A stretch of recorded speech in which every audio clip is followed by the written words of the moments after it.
বাংলাদেশের সবচাইতে ভাইরাল প্রশ্ন, নারী আসলে কিসে আটকায়, বউরা আসলে কি চায়, বউদের চাহিদা আসলে কি? পুরুষদের সবচাইতে জানার ব্যাপারে আগ্রহ হচ্ছে মেয়েরা আসলে কি চায়, বউ আসলে কি চায়। আমি জাস্ট কয়েকটি কথা শেয়ার করছি, যদি আপনি এই কথাগুলো শুনতে পারেন আপনার বিবাহিত জীবনকে সুখী করবে একজন। বলেন সবাই, তিনি কে? মাথায় রাখবেন, একজন মেয়ে হচ্ছে বাবার কাছে রাজকন্যার মতো। একটা ফ্যামিলির সবচেয়ে আদরের যে মানুষটা, তার নাম হচ্ছে বাড়ির একজন মেয়ে। বাড়ির একটা মেয়ে যে কি আদর পায়, কি সোহাগ পায়, কি ভালোবাসা পায়, এটা আসলে বলে বোঝাবার মতো কোনো ক্ষমতা আমার কাছে নেই। মাথায় রাখবেন, বাবা মায়ের পরে সবচেয়ে বড় দায়িত্ব একজন মেয়ের ব্যাপারে পালন করবে তার স্বামী, ঠিক কিনা বলেন? এখন স্বামীকে বুঝতে হবে যে আসলে বউ আমার কি চায়, বউ এর এক্সপেকটেশনটা আসলে কি।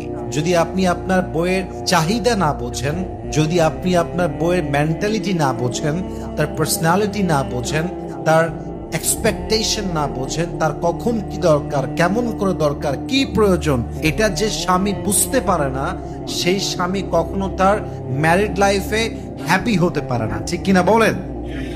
সর্বদা মাথায় রাখবেন, একজন আদর্শবান স্ত্রীর জন্য, ওয়াইফের জন্য আসলে ভালোবাসার উপরে আর কোনো মেডিসিন নেই। একজন আদর্শবান স্ত্রী জাস্ট এটাই চায় যে দিন শেষে আমার স্বামী আমাকে ভালোবাসুক, দিন শেষে আমার স্বামী আমার সঙ্গে একটা সুন্দর সময় কাটাক। মাথায় রাখবেন, নারীদেরকে আল্লাহ তাআলা বানিয়েছেন বড্ড যত্ন করে। নারীদের হৃদয়টা আল্লাহ তাআলা অনেক কোমল করেছেন, অনেক কোমল হৃদয়, এটা সফট হার্ট। এবং এই হৃদয়টা শুধুমাত্র ভালোবাসা চায়, এই হৃদয়টা জাস্ট একটু যত্ন চায়, আদর চায়, একটু সময় চায়। অতএব একজন হাজবেন্ড হিসেবে আপনার জানা উচিত যে আপনি যে আপনার ওয়াইফকে ভালোবাসেন, এই ভালোবাসা তার সামনে প্রকাশ করার দরকার। বলেন তো সবাই, আছে না নাই?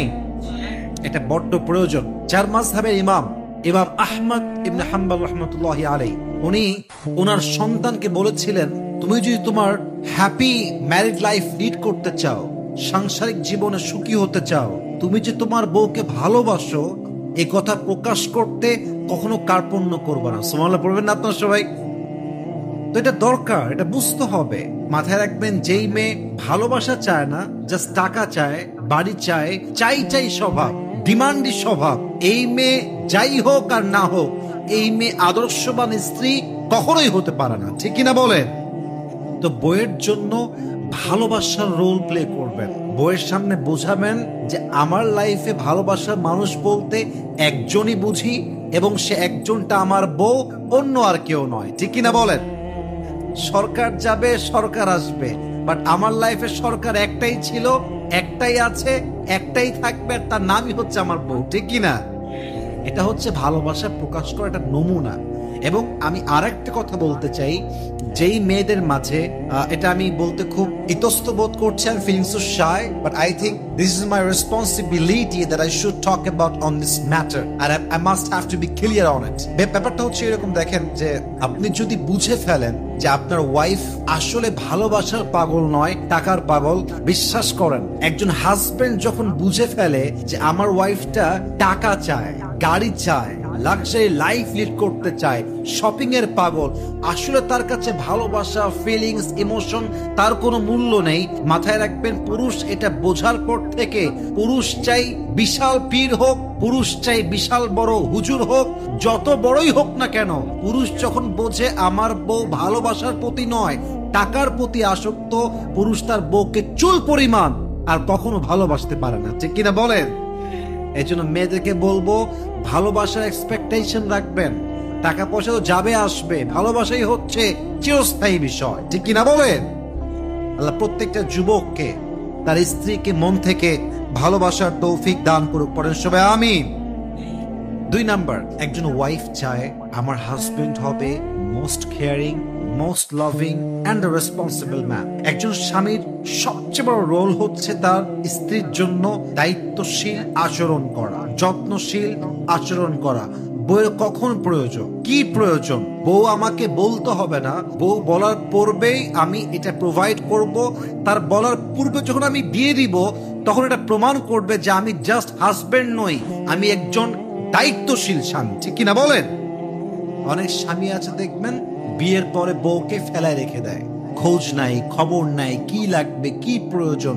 ইভেন আমার কাছে এমন রিপোর্টও আছে মাসের পরে মাস বউকে রেখে চলে গেছে, খোঁজ খবর নেওয়া দূরের কথা, বেঁচে আছে না মরে গেছে তাও জানে না।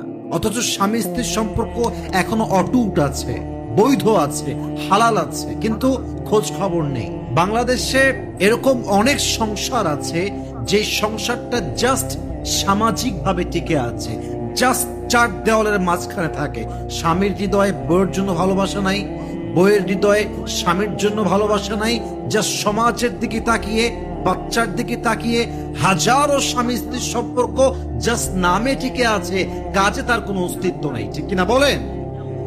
আপনি এমন হাজবেন্ড হবেন না যে হাজবেন্ড জাস্ট নামে হাজবেন্ড, আরে আপনি হবেন সেই স্বামী, আপনি হবেন সেই হাজবেন্ড যে হাজবেন্ডের অস্তিত্ব তার ওয়াইফের জীবনে এমন হবে, যদি হাজবেন্ড জাস্ট কয়েকটা ঘন্টার জন্য গায়েব হয়ে যায় তবে ওয়াইফ যেন রিয়েলাইজ করতে পারে আমার স্বামী ছাড়া আমার জীবনটা এক পয়সার কোনো মূল্য নেই। ঠিক কিনা বলেন? You must have to be like that. You must have to be like that. এমন স্বামী হতে পারলে দুনিয়ায় দাম আছে, আল্লাহর কাছেও দাম আছে।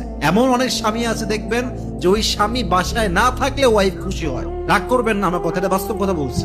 এমন অনেক স্বামী আছে যে স্বামী কথা কম বললেই ওয়াইফ খুশি হয়, কারণ ওয়াইফ জানে এই স্বামী বাসায় আসলে জুলুম করবে, অত্যাচার করবে, নির্যাতন করবে, গায়ে হাত তুলবে।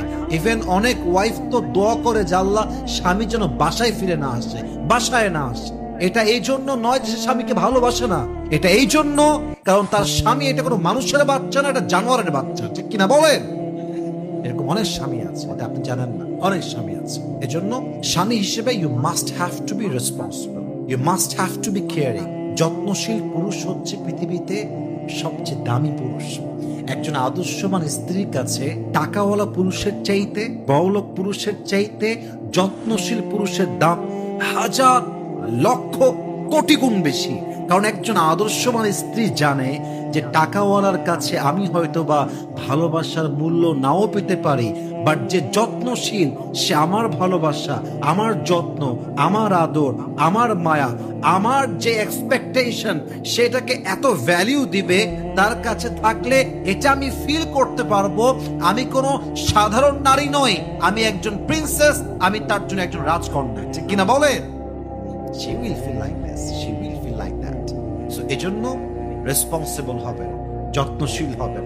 যত্নশীল যে পুরুষ নয়, দায়িত্ব নেওয়ার ক্ষমতা যার মাঝে নেই, সে ম্যান নয়, সে একজন বয়। আর বয়দের জন্য বিয়ে নয়, বিয়ে হচ্ছে ফর দ্য ম্যান, পুরুষদের জন্য। অতএব আজ থেকে আমরা নিয়ত করলাম আমরা কখনো আমাদের লাইফে ইররেসপন্সিবল হব না, আমরা সবাই রেসপন্সিবল হব, দায়িত্বশীল হব। বলেন সবাই ইনশাআল্লাহ। 3 নাম্বার, এই পয়েন্টটা মাথায় রাখবেন। একজন ওয়াইফ আপনার কাছে অনেক কিছু চাইবে না, ও চাইতে পারবে না। সমাজ, বাস্তবতা, সোসাইটি, কালচার, সিচুয়েশন অনেক কিছু বুঝে সে আপনার কাছে অনেক কিছু চাইবে না। আপনি আপনার সাধ্য অনুযায়ী আপনার ওয়াইফকে প্রত্যেক মাসে হাত খরচের টাকা দেবেন, কম হোক বেশি হোক, মিডিয়াম হোক, as much as you can provide. যা আছে তা দিবেন। 1000 দিবেন, 2000 দিবেন, বড়লোক আপনি 10,000 দিবেন, হাত খরচ টাকা দিবেন, তার দরকার আছে এটা।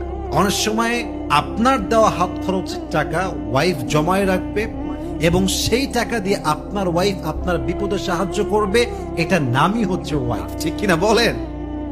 একটা কথা আপনারা রিয়েলাইজ করেছেন কিনা দেখেন, আমরা জাস্ট নামে বলি যে বউ হচ্ছে আমাদের জীবনের সবচেয়ে বেশি জ্বালা, আমরা নামে বলি যে বউ হচ্ছে আমার জীবনে সবচেয়ে বিরক্তিকর জিনিস, কিন্তু বাস্তবতা হচ্ছে এটা জাস্ট মুখের কথা।